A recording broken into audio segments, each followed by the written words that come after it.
ہمارے مدار میں آسائش دین ہے، اور دین اتنا پکا ہے کہ ایک لمحے کے لیے بھی دنیا کے مسائل پر زبان سے شکوہ نہیں۔ یہ امتحان حقیقت میں درجات کی بلندی کا سبب، یہ ایمان کی پختگی کا سبب، اور یہ انبیاء اور انبیاء کے جتنے تابعین لوگ ہیں ان کے لیے ہوتا ہے۔ اور ایک امتحان یہ ہوتا ہے کہ اللہ تعالیٰ بندے کو جھنجھوڑتا ہے، کہاں جا رہا ہے، ہوش نہیں ہے، ہم نے جو رستہ بتایا تھا وہ یہ ہے، وہ تھوڑی ہے، ادھر آ۔ اور بندہ اگر نہیں سنتا تو پھر اللہ تعالیٰ کبھی کبھار اس پر اپنے وجود کے تصور کو مضبوط کرنے کے لیے ٹھوکر مارتا ہے کہ میں ہوں، تو مختار کل نہیں ہے، تو اس ساری زمین کا مالک نہیں ہے، یہ جوانی تیری اپنی نہیں ہے، یہ دولت تیری اپنی نہیں ہے، یہ اختیارات تیرے اپنے نہیں ہیں، ہوش کر۔ پھر اللہ تعالیٰ اس کو جھنجھوڑتا ہے، کچھ اس کی تیزی میں چلنے والی جو لگامیں اور ڈوریں ہوتی ہیں اللہ تعالیٰ اس کو کھینچتا ہے، سنبھل جا، ہوش میں آ، پلٹ جا۔ یہ اگلا اسٹیج، یہ بھی اللہ تعالیٰ کی خیر خواہی ہے بندے کے ساتھ۔ اگر اللہ تعالیٰ یہ نہ کرے، ہم دنیا کے مال و زر کی محبت میں اور اپنے خواہشات کی تکمیل میں اتنے مدہوش ہو جائیں کہ ہم تو پلٹ کے نہ آئیں، کیونکہ فطرتاً انسان اس جبلت پر پیدا ہوا ہے، اس کے دل میں مال کی محبت ہے، وَأُحْضِرَتِ الْأَنفُسُ الشُّحَّ، اس کے دل میں مال کی محبت کے ساتھ بخیلی بھی ہے۔ تو اللہ تعالیٰ نے یہ سلسلہ رکھا ہے، اس سے اللہ تعالیٰ گناہوں کو بھی معاف کر دیتا ہے، اپنی طرف رجوع کے بھی بندے کو موقع دے دیتا ہے، اور بندے کی اصلاح کے اللہ تعالیٰ مواقع بھی بندے کو عطا کر دیتا ہے۔ یہ اللہ تعالیٰ کی طرف سے خیر ہے۔ فَلَوْلَا إِذْ جَاءَهُمْ بَأْسُنَا تَضَرَّعُوا، اللہ کہتا ہے جب ہماری پکڑ آئی، ہماری گرفت آئی، ہمارا امتحان آیا، تو انہوں نے اللہ کی طرف رجوع کیوں نہیں کیا؟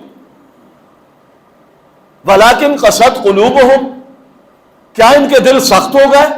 تو اس سے پتہ چلتا ہے اس کیفیت کو دیکھنے کے بعد، ان بیماریوں کو جھیلنے کے بعد، ان حالات کو سہنے کے بعد، باوجود بندہ اگر اللہ کی طرف رجوع نہیں کرتا تو اس بات کی دلیل ہے کہ اس کا دل سخت ہو گیا۔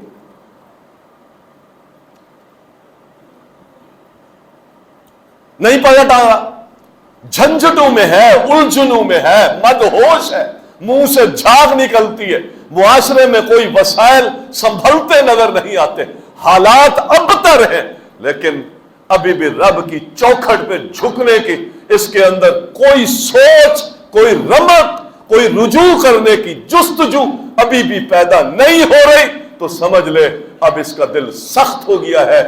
اور یہ بات یاد رکھے، رسول اللہ صلی اللہ علیہ وسلم کی حدیث ہے، ان ابعد الناس من اللہ القلب القاسی، اس کائنات میں وہ شخص سب سے زیادہ اللہ سے دور ہوتا ہے جس کا دل سخت ہو۔ اللہ اس سے اپنے سے دور کر دے، جس کا دل سخت ہو اللہ اس کو قربت نصیب نہیں کرتا۔ تو نصیحت پر انسان عبرتیں جب حاصل نہیں کرتا، دل سخت ہوتے، دل کی سختیاں اللہ تعالیٰ بندوں کو اپنے سے دور کر، سب سے زیادہ دور۔